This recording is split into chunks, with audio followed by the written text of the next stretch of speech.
Et ma grand-mère, elle faisait tout à l'envers. Au lieu de me chanter des berceuses, elle me chantait du rail. Et au lieu de me raconter des contes de fées, elle me racontait des histoires qui faisaient peur.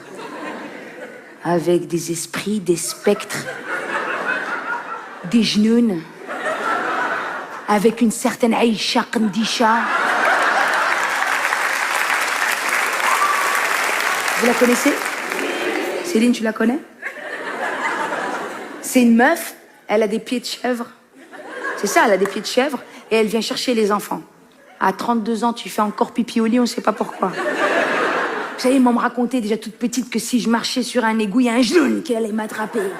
Si je me maquillais le soir devant un miroir, il y a un genou qui allait tomber amoureux de moi. Si je me lavais après minuit, il y a un genou. Oh, il y a partout des genoux ou quoi? On grandit avec ça. Et c'est drôle, c'est culturel, mais finalement, il n'y a pas de film d'horreur arabe. T'as déjà vu un film d'horreur arabe? Non, il n'y en a pas. Tu sais pourquoi? Ta vie, c'est un film d'horreur.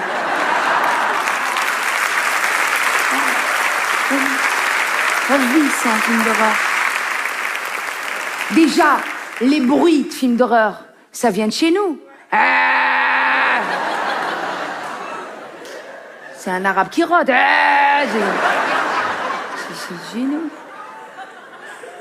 Chucky, la poupée de sang, c'est un petit roux. Pour nous, c'est un petit kabyle.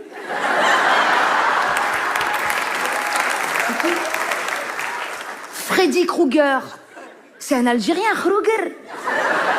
Il a été brûlé avec du thé, on lui a mis du dentifrice, c'est tout.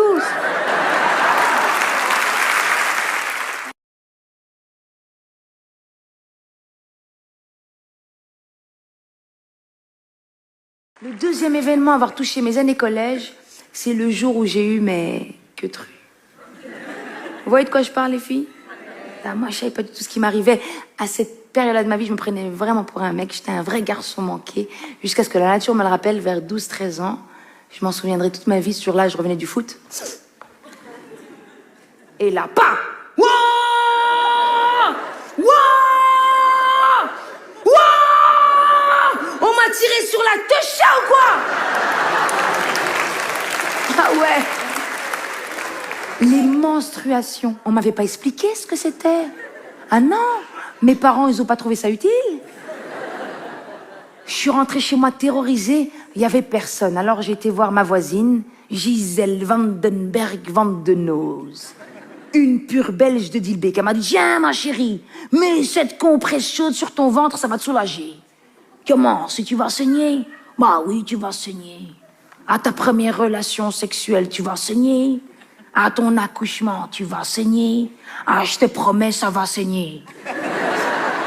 Ah oui, il y aura du sang partout, hein. Sur ta culotte, sur les draps, sur les serviettes, il y aura du sang partout, comme un animal blessé qui répand son sang sans cesse.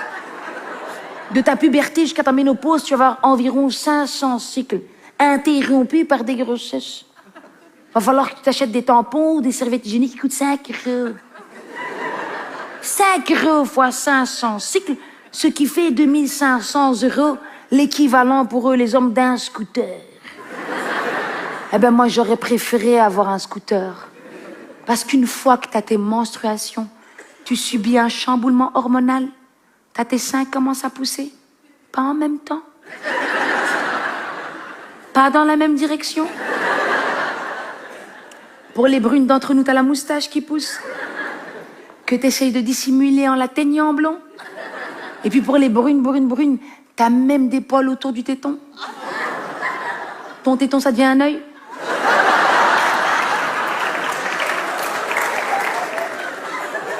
À cette période-là de ma vie, j'étais fan de Brenda de Beverly Hills 90 210.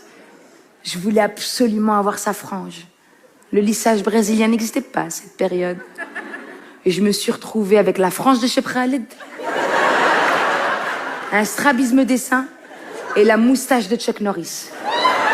Allez, va cirer un mec, va cirer un mec.